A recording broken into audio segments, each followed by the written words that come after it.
வணக்கம். ரெமி கிச்சனுக்கு உங்களை வரவேற்கிறேன். இன்றைக்கி நம்ம வெயிலுக்கு கீரைலாம் சாப்பிட்டா ரொம்ப நல்லது. அதனால் கீரை சாப்பிட்ற மாதிரி கீரையை போட்டு ஒரு கடையல் பண்ண போகிறேன். இந்த கீரை கடையலுக்கு எதுவுமே நம்ம பருப்பெல்லாம் போட வேண்டாம், தக்காளிலாம் போட வேண்டாம். ரொம்ப ஈஸியான கீரை கடையல், செலவே இல்லாதது. நம்ம வீட்லேயே இருக்கிற கீரையில் கூட பண்ணலாம். நான் என் வீட்டு செடியிலேயே இருந்த கொஞ்சம் பாலக்கீரை, கொஞ்சம் சிறுகீரை, அப்புறம் கொஞ்சம் மணத்தக்காளி கீரை, இந்த 3 கீரையும் கொஞ்சம் கொஞ்சம் எடுத்துருக்கேன். அது நல்லா கழுகிட்டு பொடியாக அரிஞ்சிக்கிட்டேன். நீங்கள் ஒரே ஒரு கீரை பாலக்கீரை இருந்தாலும் பண்ணலாம், சிறுகீரை முளைக்கீரை இருந்தாலும் பண்ணலாம், எந்த கீரையும் ஒரு கீரையாக இருந்தாலும் பண்ணலாம். நான் எங்கள் வீட்டில் இருந்ததுனால கொஞ்சம் கொஞ்சம் கீரை இருந்ததுனால எல்லாத்தையும் சேர்த்து கழுகி இந்த மாதிரி அலசி வச்சுக்கிட்டேன். ஒரு வெங்காயத்தை நறுக்கி வச்சுக்குவேன், அதை போட்டுக்கணும். ஒரு 2 பச்சை மிளகா, ஒரு 10 பல் பூண்டு, இவ்வளோ தான் இதுக்கு போடணும். பருப்பு வேண்டாம், தக்காளி வேண்டாம், வேறு எதுவும் மசாலா வேண்டாம். கொஞ்சம் உப்பு போட்டுக்கணும்.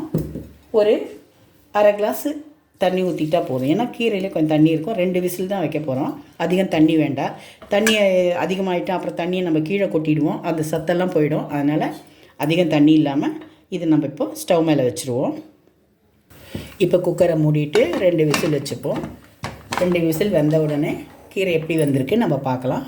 இப்போது கீரை வேகட்டும். இப்போ 2 விசில் ஆகிடுச்சு, நம்ம ஸ்டீம் போயிடுச்சு. திறந்து பார்ப்போம். கீரை வெங்காயம்லாம் நல்லா வெந்திருக்கு. இப்போ இதெல்லாம் மசிச்சிடுவோம். நம்ம அரை கிளாஸ் தண்ணி ஊற்றுனதுனால பாருங்கள், அதிகமாக தண்ணி இல்லை, கொஞ்சம் தான் தண்ணி இருக்குது. அந்த தண்ணியை மட்டும் நம்ம இதில் வடிச்சுப்போம். வடிச்சிட்டு இதை நம்ம நல்லா மத்து போட்டு கடைஞ்சிடுவோம். இப்படி குக்கர்லேயே வச்சு நல்லா கடைஞ்சிடுவோம்.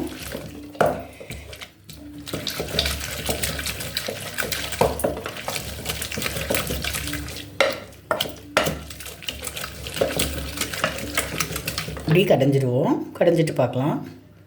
இப்படி கீரையை நல்லா மசிச்சிட்டோம் இல்லையா? இந்த மசித்த கீரையை வேணும்னா நல்லெண்ணெய் விட்டுக்குங்க, இல்லைனா நெய் விட்டுக்குங்க. நான் எதுவும் கொஞ்சமாக தேங்காய் எண்ணெய் விடுறேன். உங்களுக்கு எது வேணுமோ, தாளிக்கலாம் வேண்டாம். அதனுடைய சத்துக்கள் எதுவுமே நமக்கு வேஸ்ட் ஆகாமல், நிறைய பொருள்லாம் போடாமல் ஈஸியாக செய்கிற கீரை மசியல் இது. இப்போ ரெடி ஆகிடுச்சு. இந்த கீரை மசியலை நீங்களும் ட்ரை பண்ணி பாருங்கள். ரொம்ப டேஸ்ட்டாக இருக்கும். வெறும் வெங்காயம், பூண்டு, பச்சை மிளகா தான். எந்த கீரையாக இருந்தாலும் பரவாயில்ல, முளைக்கீரை, சிறுகீரை, அரைக்கீரை, எந்த கீரையாக, பாலக்கீரை, எந்த கீரையாக இருந்தாலும் பரவாயில்ல, ரொம்ப டேஸ்ட்டாக இருக்கும். இப்படி நம்ம சாதம் கொஞ்சம் வெண்டைக்காய் பொரியல் எடுத்திருக்கேன், 2 மோர் மிளகாய் எடுத்திருக்கேன். இப்படி கீரை கடைஞ்சதை விட்டுட்டு